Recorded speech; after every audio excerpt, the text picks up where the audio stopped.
Hey guys, it's Ryan, and this week, well, I ran out of ideas again, but fortunately I was quickly inspired by a small influx of new players to military orders, and it got me thinking about all the extra stuff you're told about a faction beyond the initial sell of knights in space.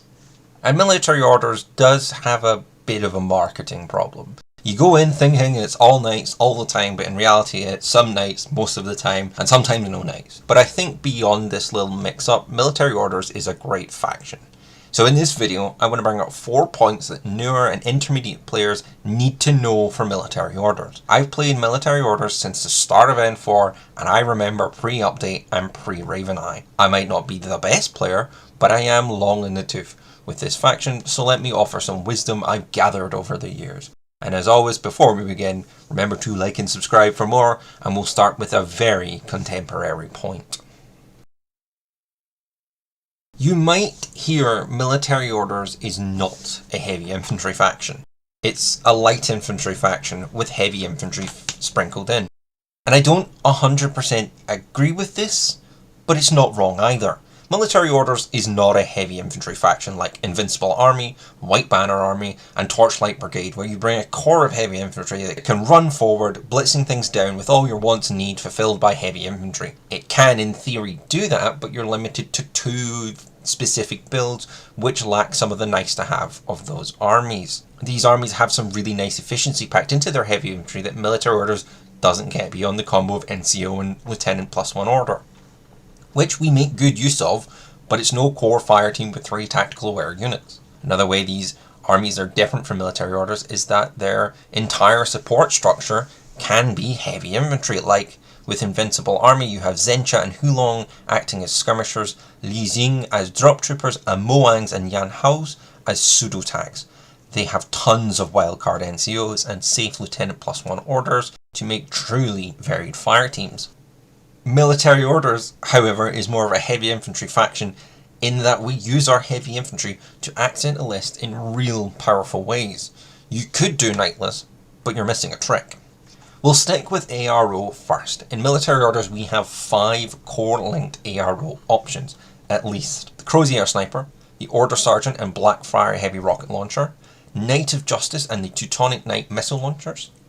Now, the first 3 can seriously be considered for a couple different reasons and would delay an assault for an order or 2 easily. But if you want something to provide some real deterrence and some stonewalling, you can get the ARM 5 BS-15 in a fire team missile launcher, or you can get the BS-14 missile launchers dodging on an immutable 17, which from experience is fantastic.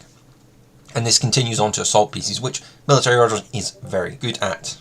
If you want to bring a burst 4 gun, it is overwhelmingly Knights that have them, with the sole exceptions being the Crozier Crusader Brethren Armbots with Spitfires, the Sierra HMG, and our 2 good tags, one of which is basically a Knight.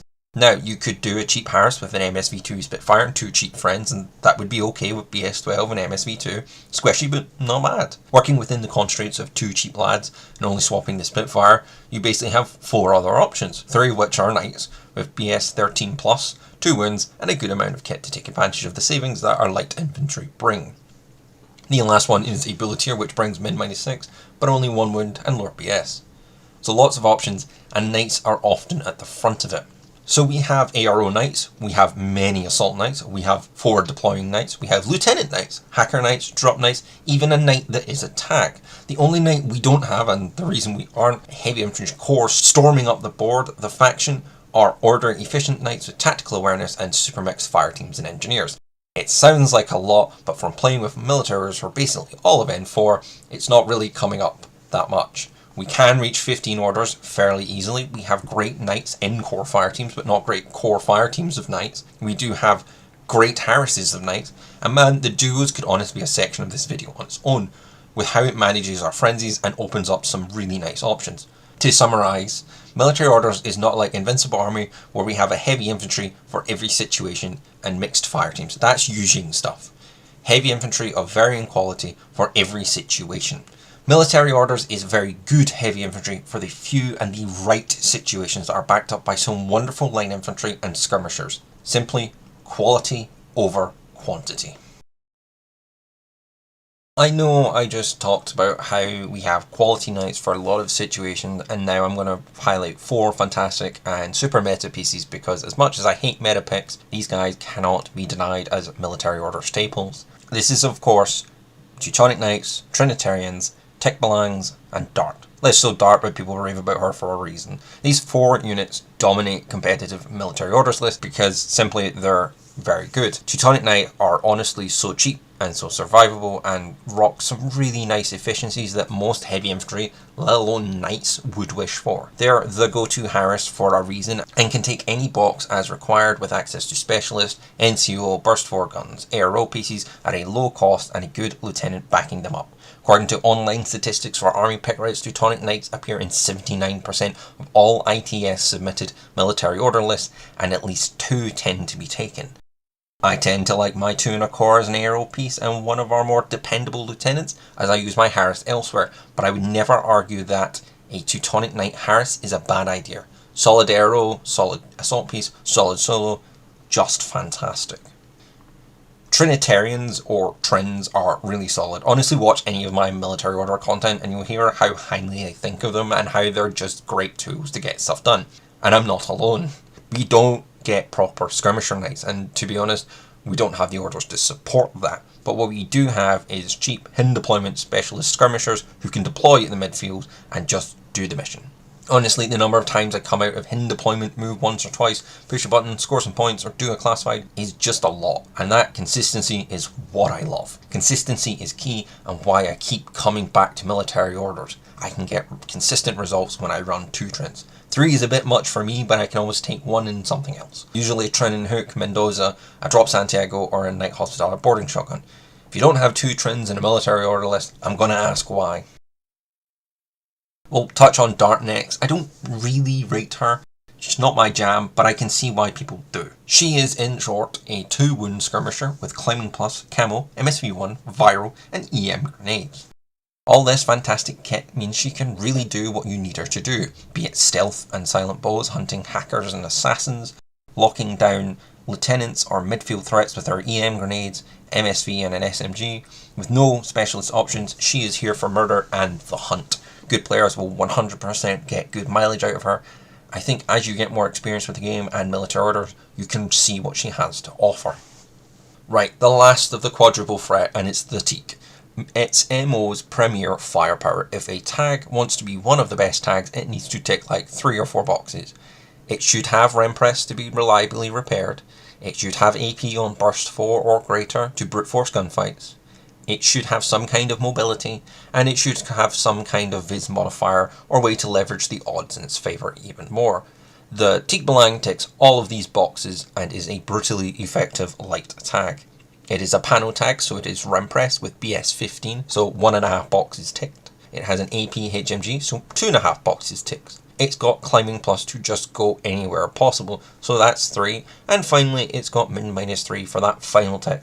And all for 67 points. It's a crazy good tag that the only issue I can say is that it has religious stripper, so it's harder to hide. We can use this to break AROs so our knights can run up the board and win the game. We're Pano, we need big guns, and this is MO's, and it's fantastic. So, I know I've just said, look, be measured in your heavy infantry, and oh, here are 4 units you need to take. You're probably thinking there aren't many ways to play military orders. And at the tippy-toppy competitive level, maybe, but in reality, not really. So a lot of good players generally seem to find lists that are strong and work for them, then run them to nauseam. And I think that's something to take note of, the what works for them bit. Now, every list is going to do amazingly if it lacks certain tools, but military orders can build a good list with the right tools and still have some flexibility to play what you like. Some metas might not allow it, but you do have some flex. So what do I mean by this? Well, from my personal experience and from hearing from what others say, people tend to find the lists that work for them and then just stick with it, and in MO that's perfectly reasonable. As I sort of alluded to earlier, knights tend to have a lot of great stats, and none of the knights are bad units in my opinion. Pricey, sure, but nothing necessarily bad about a BS 14 Arm 4 Plus shooter. An interesting example of this is the Night Hospitaller HMG. as it's as likely to win a face-to-face roll as most tags, but is much less likely to wound and survive. But that's good enough for most lightly armed ARO pieces. As mentioned earlier, knights all have their unique twists, which means MO can support different styles of fire superiority. Sure, you need a HMG to break the arrow, but it could be any combo of a Knight Hospitaller and a Harris, a Teak Balang and Teutonic Knights, Teak Balang and a Billeteer, Serf and a Teak Balang, a Sepulchre, and with any of those, Military Order has some good choices. Sure, some are better than others, but sometimes you don't care and you should just run what you're comfortable with, as you're far more likely to do better with it than whatever list you pulled off online. Infinity is a very pilot oriented game, so my advice for new and intermediate players is to just find something that works and keep tweaking it until it's perfect for you, or you hit a glass ceiling and you have to redesign it to take account for the new blocker. I've done it with Military Orders and now it feels like feels like a new page in the book. I know what I want and what I need from this faction. If you want to see what that is, check out my IGL satellite video. So you might hear that melee on knights is largely a defensive trait, and compared to samurai and furries, they're not the best. I myself use them as a baseline for how well melee users can take on other melee users, but they're not actually bad at melee. They're pretty consistent as melee goes, with usually at least CC 21 with Martial Arts 2 or Natural Born Warrior, which is often enough to dissuade 90% of melee users because no one wants a coin flip. So the Greeks will now no longer run in and clear off our knights. Ariadne could charge in warbands with a Berserk, but unless they get lucky with our 2 wounds and a DACCW, we're likely to make the Berserk lethal for them and only a road bump for us. So thanks to all of this, we get a nice 4-inch bubble around knights that people generally don't want to enter, which is great. It keeps warbands in checks and means knights are a little more durable through dissuasion. But as you can tell from the title of this section, it's until it isn't. And sometimes when guns, templates and hackings won't shift a tag, heavy infantry or something worse holding a zone, usually due to high armor mythicism, sometimes you just need to run in and give it a good smacking, and honestly that's why I love knights. Every profile has a plan A, guns, plan B, their unique gimmick, and finally a plan C.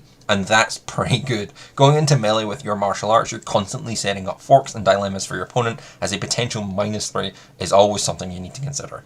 And if knights manage to get hit in, that's usually 2 saves with the damage 14+, which is pretty sweet and can do a good job at shifting everything from skirmishers to tags. Honestly, never discount melee as an option. We're knights for God's sake. He gave us swords for a reason. So that was my video on things that beginner players need to know about military orders. I hope you enjoyed this video. It was pretty fun to talk about them again, and I hope it's given you a bit of a second wind or fresh eyes for the faction. As always, remember to like and subscribe for more. I'll see you next time.